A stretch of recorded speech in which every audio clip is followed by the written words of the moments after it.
Mas, gente, a campanha Novembro Azul aborda de maneira geral a saúde de nós homens, mas com destaque especial para a prevenção, para o diagnóstico precoce antecipado do câncer de próstata. Eu há muitos anos estou ligado nisso, desde os 40 anos já me avisaram, ó Serginho, se cuida que a coisa é séria. Só para você ter uma ideia, segundo o Instituto Nacional de Câncer, no Brasil surgem cerca de 70 mil novos casos por ano e 16 mil mortes. A coisa então, gente, realmente é muito séria, tem lá uma brincadeira e tal.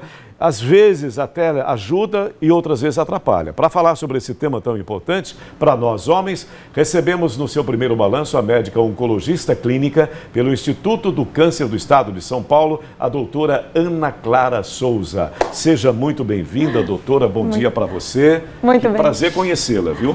Muito obrigada a todos por terem esse espaço aqui para tratar de um assunto tão importante que é a saúde do homem e a campanha do Novembro Azul. E mais, né, doutora Ana Clara, a nossa consciência, nós homens precisamos abrir a nossa mente, né, ampliar essa nossa expectativa de uma vida cada vez mais saudável e de grande qualidade, né? Com certeza, Sérgio, e é muito importante a gente usar esse espaço para falar sobre isso, porque infelizmente o homem muitas vezes acaba deixando de procurar o serviço de saúde para acompanhamento.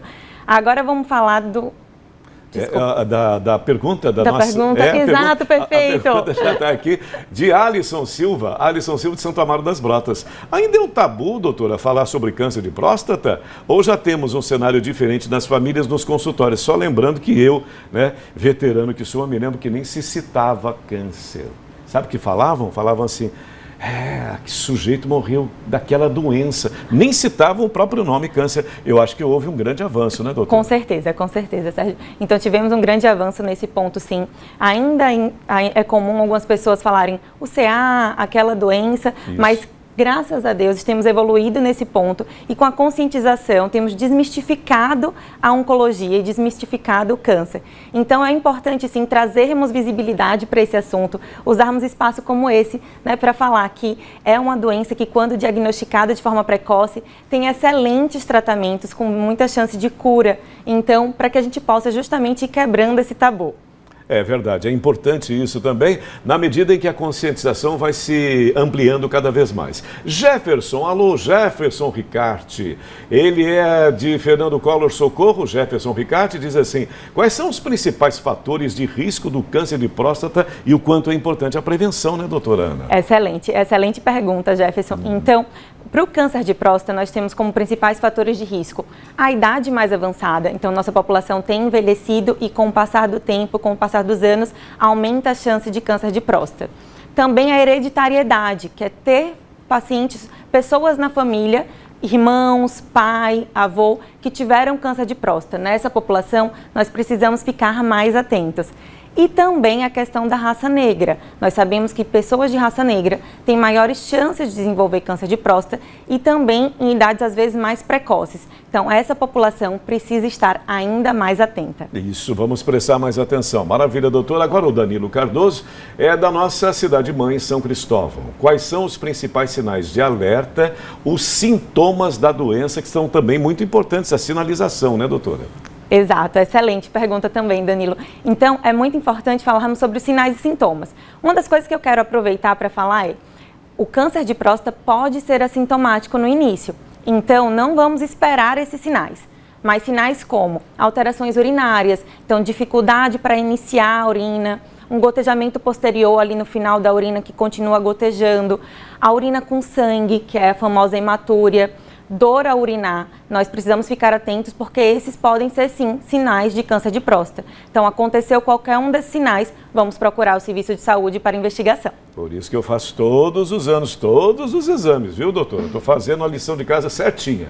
O Franklin Navarro, Franklin, bairro Luzia, Aracaju, tratamento do câncer de próstata, doutora Ana Clara, preza pela conservação da função urinária e sexual desses pacientes, doutora. Eu até incluiria o seguinte, amigos meus têm essa preocupação. Mas será que pode me comprometer a vida sexual e tudo mais? Então, é importante a gente falar sobre isso também, Serginho, porque tem esse tabu e tem esse medo em relação ao tratamento do câncer de próstata. É muito importante falarmos que, quando diagnosticado precocemente, com as técnicas que nós temos hoje, tanto técnicas cirúrgicas quanto os melhores tratamentos sistêmicos, é muito possível preservar tanto a continência urinária quanto a função sexual desse paciente. Mas o ideal é que a gente faça esse diagnóstico no início, porque quanto mais tardio o diagnóstico, mais intenso necessitará ser o tratamento, e aí nós vamos ter sim mais chances de ter alguma sequela. Vale falar também que hoje em dia nós temos, por exemplo, fisioterapia, a equipe multidisciplinar muito bem amparada ali para ajudar esse paciente na reabilitação pós-tratamento. Então, nem sempre que nós tivermos uma sequela, vai ser uma sequela permanente. Algumas sequelas podem ser transitórias e depois melhoradas com o poder da reabilitação. E os avanços da medicina são algo inacreditável. Muitos. É uma coisa impressionante. Gerson Alcântara, de Estância, pergunta para a doutora Ana Clara. Doutora, quais as chances de cura em caso de diagnóstico precoce? A doutora, desde que chegou aqui, está enfatizando muito essa coisa. Quanto mais rápido for, mais fácil é, doutora? Exato, exato. Então, obrigada, Jefferson, por sua pergunta. E é muito importante falar que, quando diagnosticado cedo, as chances de cura ultrapassam os 90%. Então, o câncer de próstata, apesar de ser um dos mais comuns, ele é altamente curável. Agora, precisa realmente ser diagnosticado no início.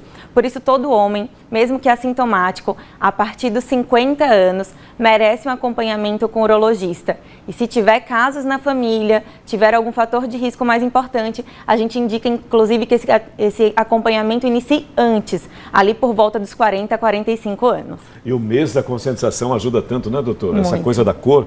Eu acho que é Novembro Azul, é isso? Isso. Novembro isso. Azul. Muito Perfeito. bom. Ideia ótima. Enio Pereira, do bairro Siqueira Campos, Aracaju. Existem exames de rastreamento para o câncer de próstata, doutora? Como é que funciona o tratamento por meio de uma equipe multidisciplinar? Ótima pergunta, né? Excelente. Então, acho que Enio trouxe dois pontos muito importantes, que é o rastreamento. Então, em relação ao rastreamento do câncer de próstata, como é que nós podemos fazer hoje?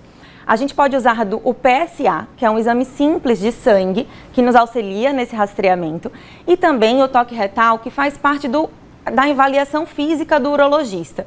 É muito importante falar que o PSA ele é super simples. É uma coleta de sangue que não precisa de jejum.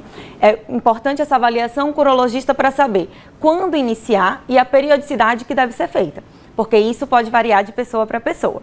E sobre a questão da equipe multidisciplinar, hoje em oncologia nós sempre falamos, nós não fazemos nada sozinhos. Então, é muito importante contar com a equipe que contém urologista, a fisioterapia para ajudar no processo de reabilitação. Muitas vezes o radioterapeuta também participará do tratamento. Então, nós juntos, através de reuniões multidisciplinares, sempre conseguimos resolver qual é o melhor tratamento para cada paciente. E o ideal é que esse tratamento seja individualizado, para ter mais chance de sucesso, com menos efeitos colaterais. Que maravilha, personalizando esse tratamento, né, doutora? Exato.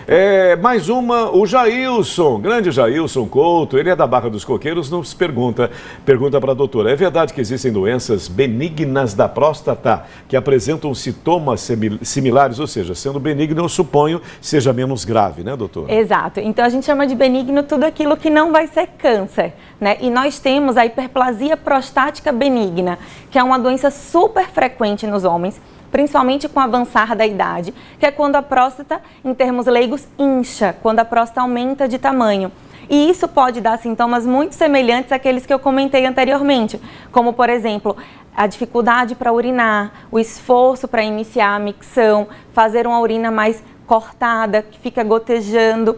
Então, isso pode ser sintomas tanto da hiperplasia prostática benigna, quanto do câncer de próstata, mas não vamos esperar esses sintomas. O ideal é que esse acompanhamento comece antes mesmo de qualquer sintoma, para que nós possamos flagrar qualquer alteração bem no início. E até como testemunho, né, Ana? Eu próprio tenho, né, essa hiperplasia. Sim. Eu tenho um urologista que é um grande amigo, que sempre me acompanha também, né, doutora? E vai controlando, você vai fazendo os exames e vendo em que situação está e toma uma medicação ótima que me ajuda muito diariamente, né? Perfeito, perfeito. Exato. Então, hoje as medicações conseguem controlar muito os sintomas da hiperplasia prostática. Então, é muito importante fazer esse acompanhamento de forma regular e da mesma forma também que a gente consegue controlar os sintomas do câncer de próstata quando ele surge, com tratamentos cada vez mais eficazes. Respira fundo que tem solução, né, tem, doutora? sim. Vamos lá.